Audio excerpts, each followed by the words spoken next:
যে 96-এ একসাথে আমরা জোট করি নাই, জোট হয়েছে বিএনপির সাথে। এর বাইরে কারো সাথে এর আগে আমাদের জোট ছিল না। যদি বলা হয় এটা 1 থেকে 100 পর্যন্ত পুরাটা মিথ্যা। এটা ইতিহাস জানার কমতি, এটা রাজনীতিতে অনভিজ্ঞতা। ইতিহাস থেকে শিক্ষা নেন। বিএনপির বাইরে যে আওয়ামী লীগের সাথে জোট করেছিলেন তার পরিণাম কি হয়েছিল? বিএনপি তার প্রতিদান দিয়েছিল, আপনাদের ফ্ল্যাগ দিয়েছিল। আওয়ামী লীগ প্রতিদান দিয়েছে, আপনার নেতাদেরকে ফাঁসির কাস্টে ঝুলিয়েছে। আমরা পরীক্ষিত রাজনৈতিক সহযোদ্ধা এবং জোট হিসাবে সামনের দিকে এগোতে চাই। কিন্তু দুঃখজনকভাবে অনেকে পিছনের দিকে দৌড়াইতে গিয়ে 96 পর্যন্ত গেলেন, আর একটু গেলে 91 পর্যন্ত যেতে পারতেন। 96-তে থেমে গেলেন কেন? 96-এর ব্যাখ্যা দিয়েছেন চমৎকারভাবে যে 96-এ একসাথে আমরা জোট করি নাই, জোট হয়েছে বিএনপির সাথে। এর বাইরে কারো সাথে এর আগে আমাদের জোট ছিল না। যদি বলা হয় এটা 1 থেকে 100 পর্যন্ত পুরাটা মিথ্যা। এটা ইতিহাস জানার কমতি, এটা রাজনীতিতে অনভিজ্ঞতা।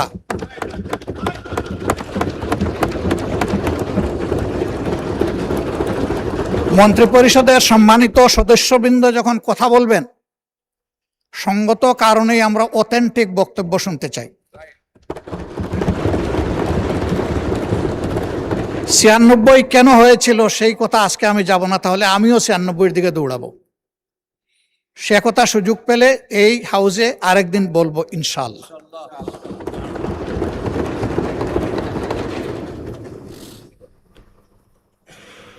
আমার আরেকজন মাননীয় প্রতিমন্ত্রী তিনি বলেছেন, আমি বুঝেছি এটা এনসিপির দিকে ইঙ্গিত করে বলেছেন যে তারা তো তখন ছিলেন, তখন কি করেছেন তারা, বা আরো কিছু করতে পারতেন কিনা। আমি ওই দোষাদোষিতে যেতে চাই না। এই ব্যাপারে এনসিপির আহ্বায়ক বক্তব্য রেখেছেন এবং চমৎকার করে বলেছেন যে আমরা এটা করেছি, ওইটা করেছি, আরো করা দরকার ছিল, আমরা পারি নাই, এখন আপনারা করেন। এটাই হওয়া উচিত। আমি গিয়েছিলাম ব্যাংককের হাসপাতালে পঙ্গু জুলাই যোদ্ধাদেরকে দেখতে। আমি সবার সাথে কথা না বলতে পারলেও অনেকের সাথে কথা বলেছি। আমি জানতে পেরেছি তাদের যাদেরকেই পাঠানো হয়েছে চিকিৎসার জন্য, এইটা সদ্য সাবেক সরকারের সময়ই পাঠানো হয়েছে। কিন্তু এখনো আমাদের কাছেও আসে, আমার বিশ্বাস সরকারি দলের নেতৃবৃন্দের কাছেও যায়। বহু আহত পঙ্গু যোদ্ধা চিকিৎসার জন্য এখন দাঁড়ে দাঁড়ে ঘোরায়। আমার অনুরোধ সরকার যেন তাদের দিকে দৃষ্টি দেয়। ওই দোষারোপের রাজনীতিতে যাওয়ার দরকার নেই, দায়িত্ব পালন হোক, শান্তি পাব। আরেকটা কথা এখানে অনেকেই বলেছেন, আমি আরেকবার বলতে চাই। জুলাই ছিল ফলাফলের সময়, কিন্তু তার ক্ষেত্র তো 17.5 বছর। এই সময়ের ভিতরে যারা গুম হয়েছেন, খুন হয়েছেন, পঙ্গু হয়েছেন, তাদেরকে ফেলে দেওয়া, ভুলে যাওয়া উচিত হবে না। এটা নিজের আত্মার সাথে বিশ্বাসঘাতকতার সামিল হবে। তাকে পরম শ্রদ্ধায় তাদেরকে স্মরণে রাখতে হবে, শুধু মুখে নয়, কাজে।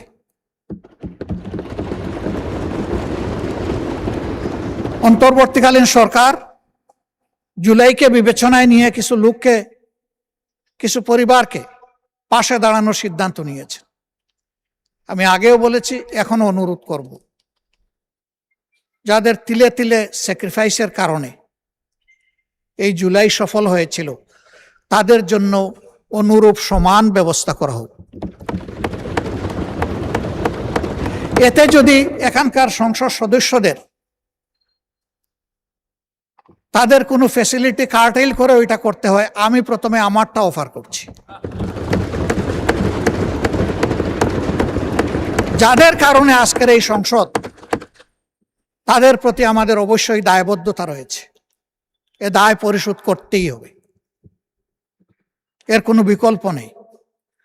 শুধু জুলাইয়ের পঙ্গু নয়, সেই সময়ের পঙ্গুরা, আহতরা, গুলিবিদ্ধরা, যারা এখনো পিলেট আর বুলেট নিজের বডিতে নিয়ে তারা ঘুরাচ্ছেন, দিনরাত যন্ত্রণায় কাতরাচ্ছেন, কারো ঘাড়ে, কারো কোমরে, কারো বুকে, এগুলার সাক্ষী আমরা সবাই। তাদের প্রতি আমাদেরকে অ্যাটেনশন দিতে হবে। তাহলে আগামীতে এই দেশে বেশি বেশি করে বীর জন্ম নেবে ইনশাআল্লাহ।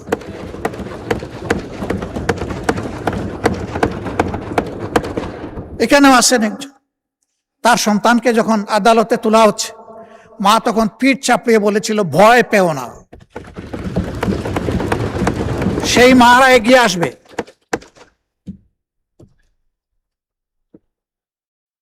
কিন্তু আমরা যদি বিস্মৃত হয়ে যাই, তাদেরকে যদি আমরা ফেলে দেই, তাহলে এটা হবে না। আমি দুইটা প্রতিষ্ঠানের প্রতি মাননীয় প্রধানমন্ত্রীর একান্ত উদ্যোগ কামনা করছি। একটা হলো, মেহেরবানি করে এই জুলাই জাদুঘরটা খুলে দেন। যদি কিছু কাজ বাকিও থাকে তাও খুলে দেন। এই রিনোভেশন, এডিশন, ডিডাকশন, এটা কন্টিনিউয়াস প্রসেস, এটা চলতে থাকুক, কিন্তু জুলাই জাদুঘরটা খুলে দেন। আপনি উদ্বোধন করবেন, আমাদেরকে দাওয়াত দিলে আমরাও আপনার পাশে থাকব। জুলাই ফাউন্ডেশন, এটা জুলাই যোদ্ধাদেরকে সাপোর্ট দেওয়ার জন্য, সম্মান দেখানোর জন্য একটা ফাউন্ডেশন হয়েছে। আমি ব্যতীত শুনে, যদি এটা সঠিক হয়ে থাকে, এই ফাউন্ডেশনের কর্মচারী কর্মকর্তারা গত 5 মাস ধরে তারা কোনো বেতন পান না। আমি এটা জানি না ভাই, আমি যেটা জানি না সেটা আমি বলবো কিভাবে? আমার একান্ত অনুরোধ, সরকার এই প্রতিষ্ঠানটাকে যেন আরো প্রাণবন্ত করে তোলে। ওই একই, এখানেও বীর জন্ম নিবে বেশি করে ইনশাআল্লাহ। এরপরে আমার অনুরোধ, যাদের বিচারের কথা বলা হয়েছে, তাদের বিচারে কেউ যদি গড়িমসি করে, হাসরের দিন আমি তাদের বিরুদ্ধে বাদী হব। এখানে আমি যে মুখগুলা দেখতে পাচ্ছি, অনেকে একসাথে আমরা জেলে ছিলাম, আমাকে নিলে একটু বেশি আদর করত, দীর্ঘ সময় রাখত, সহজে ছাড়তো না আমাকে। আমার বন্ধুরা অনেকে আমার পরে যেত, আগে চলে আসতো। তা আমাকে বেশি সময় কেন রাখতো, এটা তারা ভালো জানে। তবে আমরা যারা জেলে বন্দী ছিলাম, শরীরটা জেলের ভিতরে ছিল, মনটা আমাদের বাইরে ছিল। এই জুলাই যোদ্ধাদের পাশাপাশি 17 বছরে জি, ওনার টাইম এক্সটেনশন। জি জি জি, মাননীয় বিরোধী দলীয় নেতা সবাই শুনতে চাচ্ছেন, ট্রেজারি বেঞ্চের মাননীয় চিফ হুইপও চাচ্ছেন আপনার সময় বৃদ্ধি করা হবে। তো আপনি কতক্ষণের মধ্যে হলে আমরা রিজনেবলি শেষ করতে পারবো? জি, 5 minutes. Okay, 5 minutes. Thank you. আপনাদের দুইজনকেই ধন্যবাদ। বিচারের ব্যাপারে কোনো গড়িমসি এই জাতি আসলেই সহ্য করবে না। এই ট্রমা বহন করার শক্তি এই জাতির নাই। বিচার হতেই হবে। তবে অবশ্যই এটাও বলবো, কারো উপর যেন অবিচার করা না হয়। বিচারটা যেন ন্যায় বিচারই হয়। আমাদের নেতৃবৃন্দকে ফাঁসিতে ঝুলিয়েছে, we are proud of them. তাদেরকে নিয়ে অনেক ষড়যন্ত্র করেছে মুখ দিয়ে একটা কথা বের করার জন্য। আলহামদুলিল্লাহ, তারা কারো কাছে মাথা নত করেননি।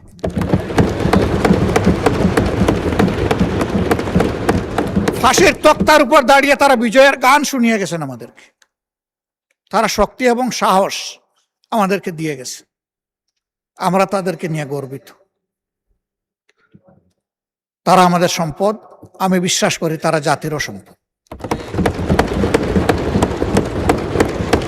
কিছু মিডিয়া, সবাই নয় তবে বেশিরভাগ, সেই সময় স্বৈরাচারকে ভয়ঙ্কর স্বৈরাচার হইতে সাহায্য করেছিল। তাদের ব্যাপারে কি পদক্ষেপ আগেই বা নেওয়া হলো, এখনো বা নেওয়া হচ্ছে, আমরা কিছুই বুঝতে পারছি না। বরঞ্চ তারা এখন আবার পানি গুলা করার জন্য ময়দানে নেমে পড়েছে। তারা রাষ্ট্রদ্রোহী কথাবার্তা বলছে, কিন্তু এই সমস্ত বিষয়ে অ্যাটেনশন দেওয়া হচ্ছে না। কোন শক্তির বলে তারা এটা করে আমরা জানতে চাই সরকারের কাছে। তার ব্যাপারে দুর্বলতাটা কোথায়, এটা জাতির সামনে খুলাসা করতে হবে। বর্ডারে সুড়সুড়ি দেওয়া হচ্ছে, সরকার এখন পর্যন্ত এই ব্যাপারে কিছুই বলেননি। আমরা আমাদের অবস্থান থেকে যতটুকু সম্ভব আমরা বলেছি। আমরা পরিষ্কার বলতে চাই, এটি একটি স্বাধীন দেশ। এই দেশের প্রত্যেকটি বালুকণার আমরা পাহারাদারি করব ইনশাআল্লাহ।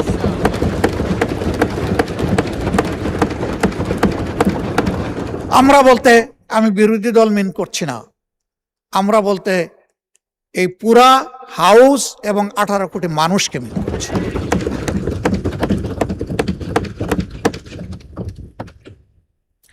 মাননীয় স্পিকারকে ধন্যবাদ জানাই।